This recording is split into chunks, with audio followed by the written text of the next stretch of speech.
l'amore di Dio.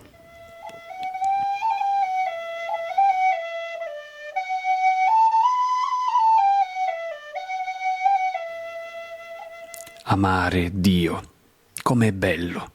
Occorre il cielo per capire l'amore. La preghiera aiuta un po', poiché essa è l'elevazione dell'anima sino al cielo. Più si conoscono gli uomini, meno li si ama. È il contrario per Dio. Più lo si conosce, più lo si ama.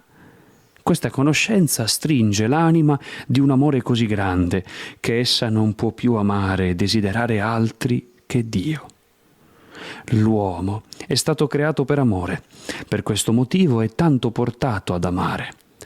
D'altro lato, egli è tanto grande che nulla lo può accontentare sulla terra. Solo quando si volge dalla parte di Dio, egli è contento. Tirate fuori un pesce dall'acqua, non vivrà più. Così è l'uomo senza Dio.